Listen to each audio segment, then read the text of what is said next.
My wife hired a lawyer to kill me. My name isn't Victor Rodriguez anymore. That man died the night his Mercedes exploded at the bottom of a ravine. A night planned by two people who should have loved him, but instead plotted his murder. If you ask the police, Victor died in a tragic accident. If you ask my wife, Isabella, she'd tell you she grieved terribly. If you ask my former attorney, Robert Goldstein, he'll just smirk and say justice was served, but I didn't die. I disappeared, and what I uncovered after that changed everything. It started on an ordinary Tuesday. I came home early and heard Isabella in my office, her voice cold and sharp. "Robert, I can't stand this marriage anymore. Yes, the insurance policy is active, but I need guarantees. The anniversary dinner is the perfect opportunity. Insurance. My death, $3 million. I froze. My wife wasn't cheating on me. She was planning to kill me. When we married, she was elegant, magnetic, the kind of woman who walked into a room and shifted the temperature. People warned me she was too perfect, but I didn't listen. Now, I understood the truth behind her smile. I didn't confront her. I didn't run. I planned. For 2 weeks, I played the loving husband while secretly building a new identity, transferring money, and securing forged documents. But fate doesn't always follow a plan. Driving home in a storm, I found a man lying dead in the road, a victim of a hit-and-run. He had a similar build, similar height, and then I understood.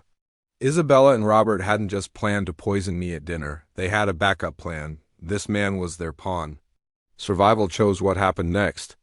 I put his body in my car, buckled him in, placed my wallet and ring on him, and sent the Mercedes into the ravine. Victor Rodriguez died that night. I did not. I became Frank Miller, blending into a quiet life in Detroit. Then I returned to Chicago, silent and invisible, renting an apartment overlooking my old home. Through cameras and microphones, I watched the truth unfold. Isabella wasn't grieving. She was celebrating. 3 days after my funeral, she and Robert were drinking my best scotch on my sofa. "The insurance company is processing the claim," she said. He replied, "By summer, we'll be in Seattle working on our next target." The next target. Another wealthy man, another husband destined to die. Something inside me hardened. I wasn't just going to expose her. I was going to end her entire empire of death. Using every skill I had, I traced Isabella's past. Different names, same pattern, a whirlwind romance with a wealthy older man, a sudden death, and a huge insurance payout. Richard Baker, a boating accident. Thomas Gardner, a carbon monoxide malfunction. She had killed at least 6 men. And Robert was her fixer, the devil behind her smile. I couldn't go to the police without exposing my own staged death, so I started a psychological war. I sent anonymous messages to turn them against each other. Robert is planning to keep the Seattle money. Isabella is talking to the FBI. Their partnership cracked instantly. Then I stole Robert's phone and downloaded everything: recordings, emails, photos tying them to every murder. He had documented her entire operation to blackmail her someday. I used his own insurance policy against him. But I underestimated one thing: Isabella's instinct to survive. I returned to my Detroit apartment to find the door ajar. She stepped out of the shadows, blonde now, her face altered, a revolver in her hand. "Hello, Victor. Or should I say Frank?" She planned to kill me again, for real this time.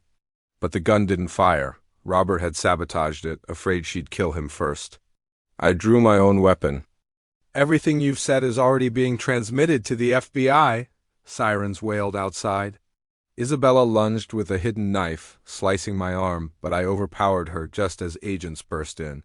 Her final words as they dragged her away: "I'll find you." Robert was arrested at the airport. They both got life without parole, and me, I took immunity in exchange for my testimony.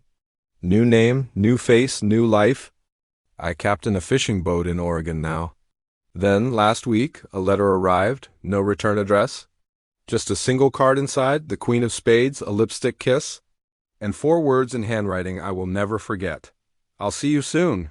The FBI says it's impossible, but I know Isabella, she always finds a way. And when she does, one of us won't survive."